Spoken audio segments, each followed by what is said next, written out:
Écoutez, il est certain qu'il y a beaucoup de points d'interrogation à l'heure où nous parlons. Maintenant, je pense que oui, la priorité, c'est que Roland-Garros se déroule, que je dirais la machine se relance, que à nouveau il y ait du tennis, qu'à nouveau économiquement il y ait des échanges, même si c'est évidemment un énorme regret de se dire qu'il y a cette possibilité que ça se déroule à huis clos. Ça serait évidemment inédit. Et Corinne Boulou, finalement, le public, les supporters, ce seraient les journalistes comme vous qui seraient en tribune de presse. Vous seriez obligés à la fois de commenter sur Europe 1, mais également d'encourager les joueurs et les joueuses.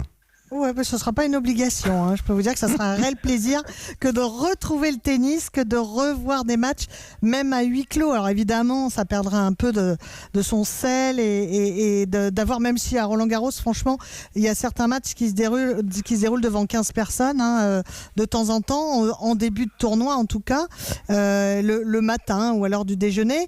Mais c'est vrai que, attention, un huis clos est pour le moment vraiment une hypothèse. Hein. Le tournoi et la direction du tournoi ne part évidemment pas sur cette jauge-là, mais elle est obligée de la prendre en compte, comme disait Cédric, pour ne serait-ce que remettre l'écosystème du tennis en route, parce qu'il y a quand même beaucoup d'enjeux, et notamment pour ceux qui ont des revenus qui se sont complètement arrêtés. Là, on ne parle pas des meilleurs, qui n'ont pas de soucis d'argent en ce moment, mais pour les plus petits, c'est le tournoi de qualification, ils gagnent déjà pas mal, et au premier tour, ils gagnent aussi beaucoup pour assurer une année. Donc pour eux, ne serait-ce que pour eux, c'est important. Grégory Schneider, on peut imaginer donc un Roland-Garros que vous suivez régulièrement pour Libération à huis clos, ou alors peut-être avec un spectateur sur deux, des sièges vides. Franchement, pour le décorum et philosophiquement, quand on a la passion du sport et du tennis, est-ce que vous pouvez l'envisager ? C'est vraiment une question complexe parce que ça dépend du point de vue. Il y a quand même quelque chose d'assez central. Après, je laisserai Cédric s'exprimer puisque c'est lui le tennisman. C'est quand même l'un des très rares sports qui se joue idéalement dans le silence. C'est-à-dire que vous avez le tir à l'arc, vous avez le tennis, vous avez le golf. Il y a très peu de sports qui peuvent idéalement s'exercer dans un silence à peu près total. Et il y a le tennis. Henri Cochet disait « le tennis se joue à l'oreille ». C'est-à-dire qu'il avait besoin d'entendre les impacts de balles, il avait besoin d'entendre même le bruit des déplacements, le rythme de ses déplacements.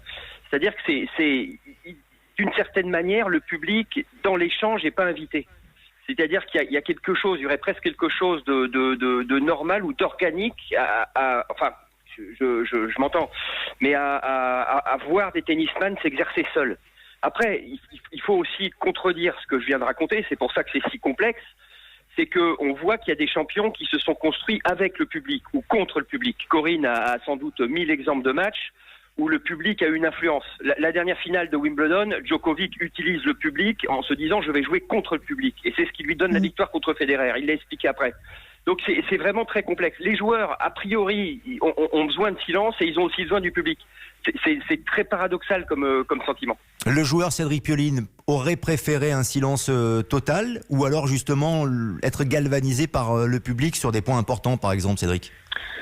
Ça vient d'être très bien expliqué. Il y a un rapport, quand on est sur le court, il y a un rapport psychologique avec le public. On peut s'en nourrir d'ailleurs dans les deux sens, qu'on ait le public pour soi ou contre soi.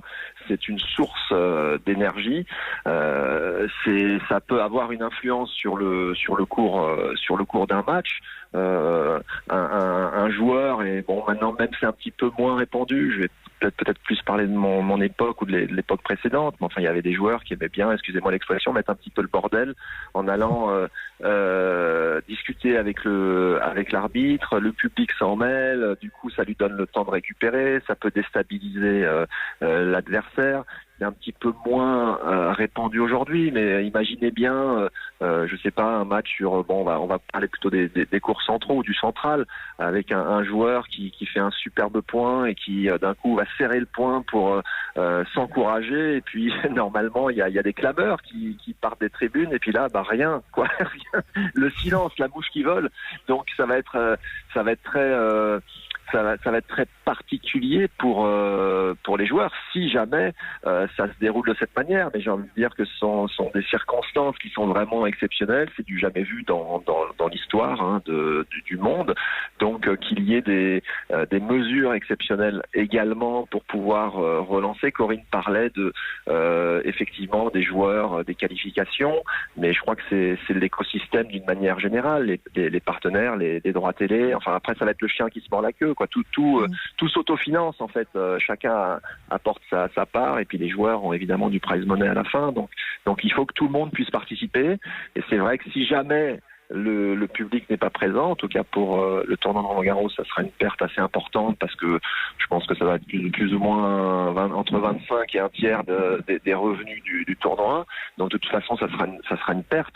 Mais bon, il faudra bien qu'il y ait un point de départ quelque part suite à ce qui se passe actuellement.